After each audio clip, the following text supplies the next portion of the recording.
The smell of bacon should make any man hungry, but that Tuesday morning it made my stomach turn like I'd swallowed motor oil.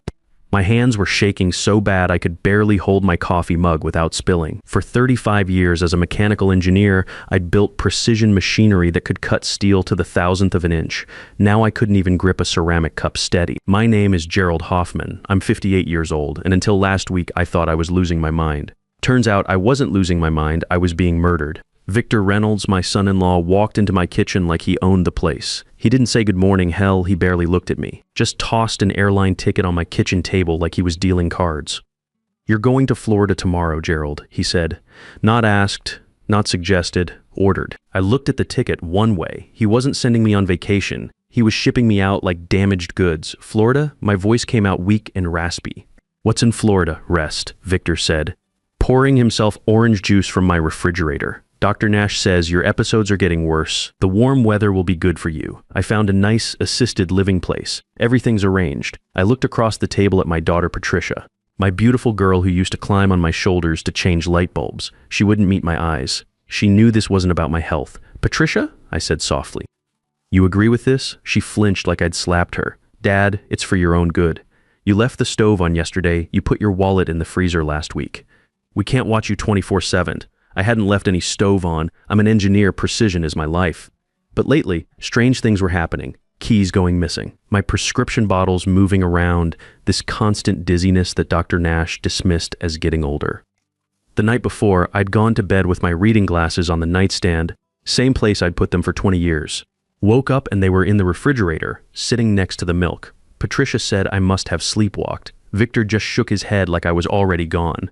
"Fine," I said. "I'll go." The relief on Victor's face was instant. He smiled and patted my shoulder like I was a good dog. "Smart choice, Gerald. Don't worry about the house. We'll take care of everything." I bet you will, I thought. The house. My house. The one I'd bought with my Navy discharge pay and rebuilt from the foundation up. Dorothy and I had spent 25 years turning it into our dream home. She'd been gone 2 years now, cancer taking her piece by piece, and this house was all I had left of our life together. The next morning, I let Victor load my bags into his car. I got in, waved goodbye to them standing on my porch. Patricia looked like she was about to cry. Victor looked like Christmas morning. As soon as we turned the corner, I leaned forward to the driver. "Change of plans," I said, holding up a $100 bill. "Don't take me to the airport, take me to Maple Street." The driver looked confused, but money talks. 20 minutes later, I was standing in front of a rundown apartment building 3 blocks from my house. I'd rented a room online using an old email Victor didn't know about, the same one I used for my model airplane hobby. The place smelled like cigarettes and regret, but it had one thing I needed, a perfect view of my front door. I climbed 3 flights of stairs, my knees protesting every step. The room was smaller than my garage, with peeling wallpaper and a window that hadn't been cleaned since the Clinton administration. But when I pulled back that grimy curtain, there it was, my house, my life. I set up my old Navy binoculars, the same ones I'd used for reconnaissance in the Persian Gulf, and waited. For hours, nothing happened. The house looked peaceful. Normal, like the home where I'd raised my daughter and buried my wife. Then around 6 p.m. I saw something that made my blood freeze. Cars started pulling up. Expensive ones, BMW, Mercedes, Lexus. Men in suits got out carrying briefcases and duffel bags. Victor opened my front door like he was welcoming them to his country club. What the hell was going on in my house? I watched through the binoculars as more cars arrived. These weren't neighbors coming for a barbecue. These were predators in $1,000 suits, and Victor was herding them into my living room like sheep. Around midnight, I made my move. Years of Navy training don't just disappear because you hit 58. I slipped out through the building's back exit and moved through the shadows of my own neighborhood. Every dog knew me, every fence was familiar. This was my territory. I used the old garden gate key that Dorothy had hidden under a loose brick 15 years ago. The lock was rusty, but it still turned. I crept through Dorothy's rose garden, past the fountain I'd installed for our 20th anniversary, and up to the living room window. What I saw through that window made me want to vomit. My living room was gone.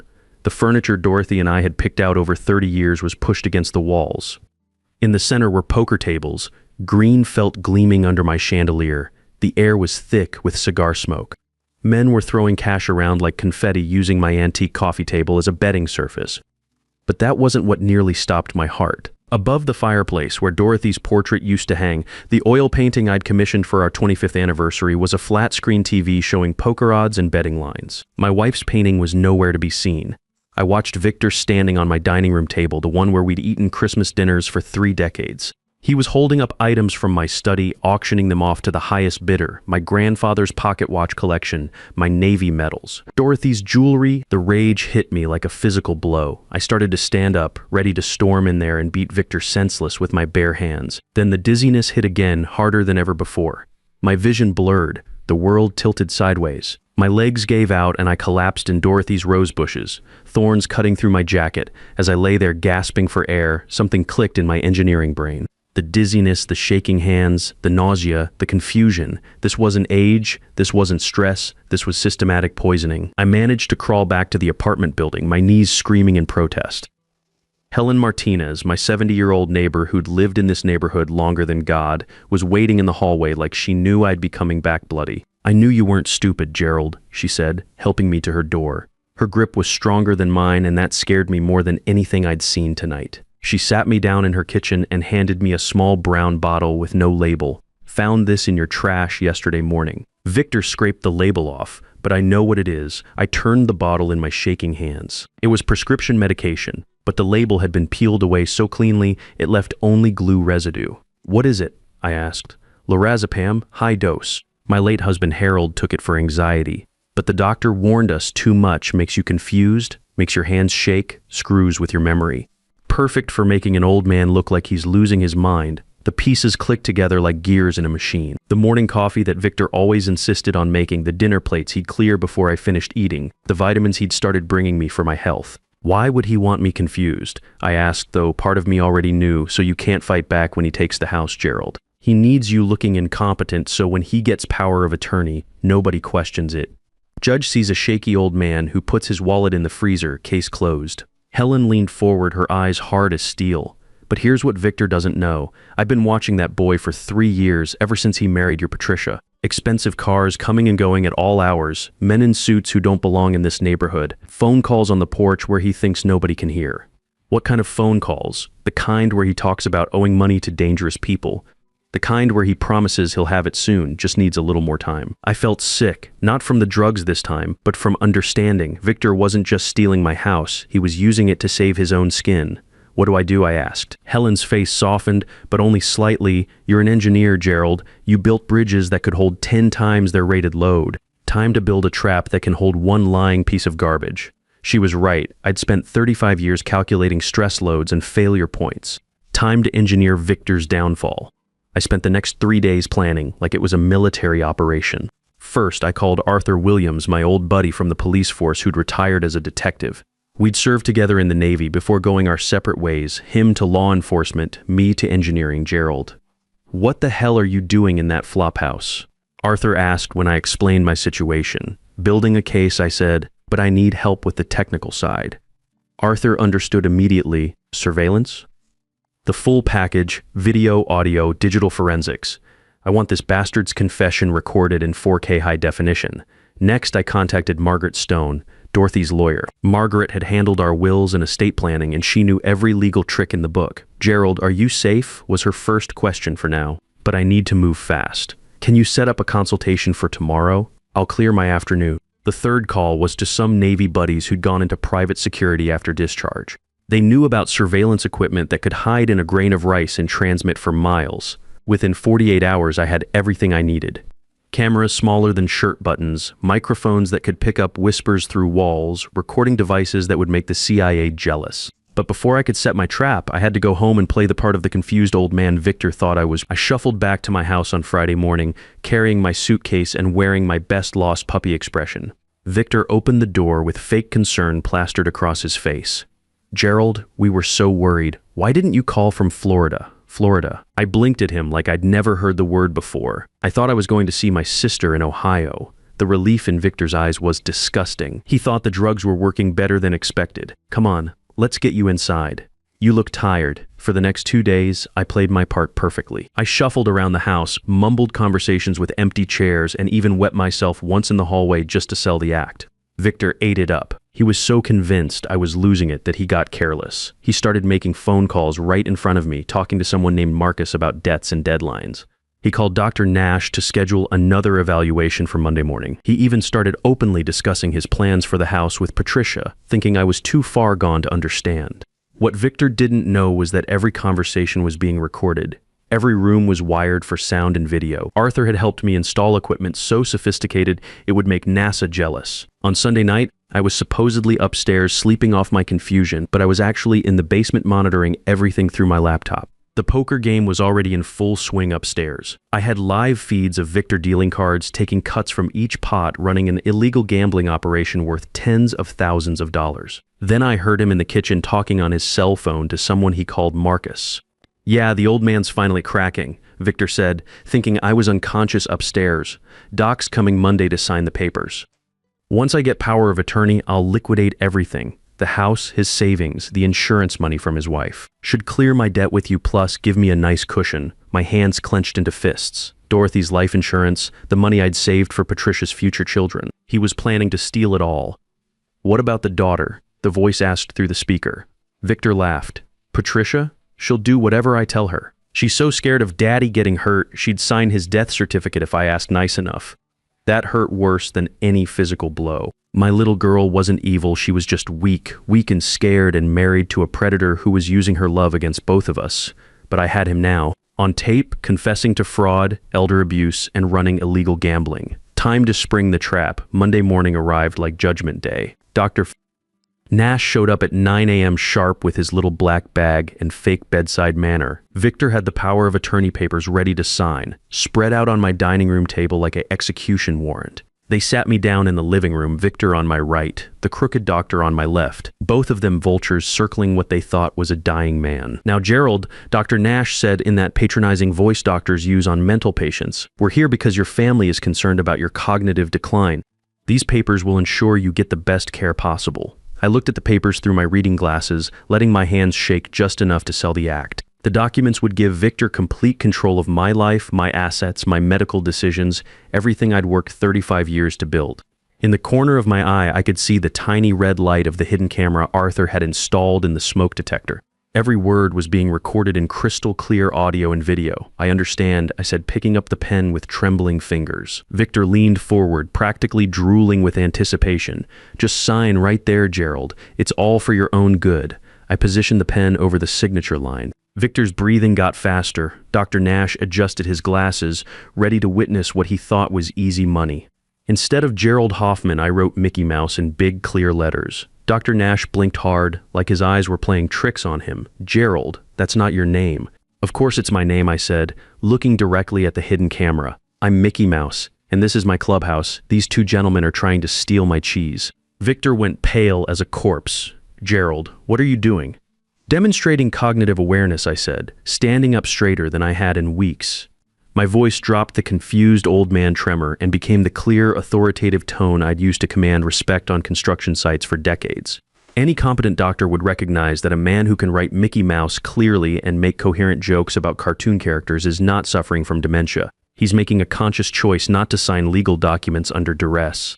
I turned to Dr. Nash, whose face was turning interesting shades of red. A real doctor would also wonder why a patient's symptoms only appear during family visits, and why those symptoms match the side effects of benzodiazepine overdoses rather than natural cognitive decline.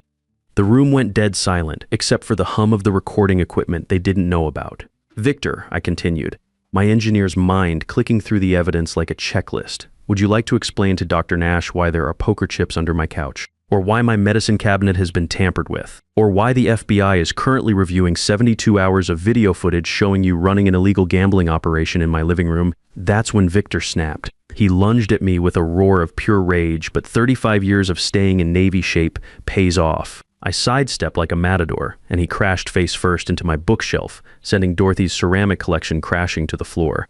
"Patricia," he screamed, blood running from his nose. "Help me. Your father's completely lost his mind, but Patricia wasn't there. She was 3 miles away at the police station with Arthur, watching video footage of her husband systematically poisoning her father and stealing everything he'd ever worked for." Dr. Nash tried to make a run for it, but his legs were 20 years older than his greed. He made it about halfway to the door before Arthur's backup arrived. The FBI showed up exactly on schedule because Arthur had coordinated the timing down to the minute. They found the doctored medication bottles, the illegal gambling equipment, still set up in my basement, and Victor's financial records showing $45,000 in debts to a loan shark named Marcus Leone. Victor's defense fell apart faster than a house of cards in a hurricane. The recordings showed him bragging about his plan. The medical evidence proved systematic poisoning. The financial records showed motive. Dr. Nash tried to claim he didn't know about the illegal gambling, but the surveillance footage showed him collecting money from Victor after each evaluation. Hard to claim ignorance when you're on video taking bribes. The trial was beautiful in its simplicity. The prosecution had video evidence, audio recordings, medical proof, financial records, and Victor's own bragging voice laying out his entire scheme. His defense attorney tried to claim he was under duress from loan sharks, but the recordings clearly showed him gloating about how easy it was to fool the senile old man. Victor's face when they played that recording in court was worth every sleepless night I'd spent planning his downfall. He looked like a man watching his own execution, which in a way he was. The judge wasn't impressed by Victor's crocodile tears. "Mr. Reynolds, you preyed upon a vulnerable elderly person who trusted you as family. You violated that trust in the most despicable way possible. You poisoned him, gaslit him, and attempted to steal his life's work while he was grieving his wife's death." Victor got 7 years federal time for elder abuse, fraud, and running an illegal gambling operation. Dr. Nash got 3 years for conspiracy and practicing medicine under false pretenses. Both sentences were longer than their lawyers had hoped for, but the judge made it clear that elder abuse would not be tolerated in his courtroom. Patricia was charged as an accessory, but the evidence showed she was more victim than accomplice. The recordings proved Victor had been manipulating her fears about my health, convincing her I was truly declining when I was actually being drugged. She got probation and mandatory counseling. The hardest part wasn't watching Victor get handcuffed. It was seeing Patricia break down in the courtroom when she realized how completely she'd been manipulated. My strong, intelligent daughter reduced to a sobbing mess because she'd trusted the wrong man. But that's what predators do. They find the vulnerabilities in good people and exploit them until those people don't recognize themselves anymore. It took months of family therapy. But Patricia and I are slowly rebuilding what Victor tried to destroy. She understands now that love doesn't mean enabling someone's abuse, and I understand that she was as much a victim as I was. Different kind of poison, same result. She visits every Sunday now, usually bringing her new boyfriend, a high school teacher named David who actually listens when I tell stories about my Navy days. He asks good questions about engineering, treats Patricia with respect, and doesn't see dollar signs when he looks around my house. Revolutionary concept, apparently. As for me, I kept the house, of course, had the locks changed, upgraded the security system, and turned Victor's old office into a workshop where I build model ships. Something peaceful about working with my hands again, creating instead of destroying. The insurance settlement came to $85,000 for emotional distress and property damage. Not enough to buy a yacht, but enough to make some changes. I donated half to the National Center on Elder Abuse, an organization that helps older folks avoid financial scams. Figure, if my suffering can help one other family avoid what we went through, it's worth something. The other half went into a trust fund for Patricia's future children. She doesn't know about it yet, but when the time comes, they'll have money for college that no con artist husband can touch. Sometimes the best revenge is making sure the next generation is protected from the mistakes of this one. Marcus Leone, the loan shark Victor owed money to, tried to come after me for the debt. Apparently in his twisted logic, since I was Victor's father-in-law, I was somehow responsible for his gambling losses. Arthur introduced him to some federal agents who were very interested in his business practices.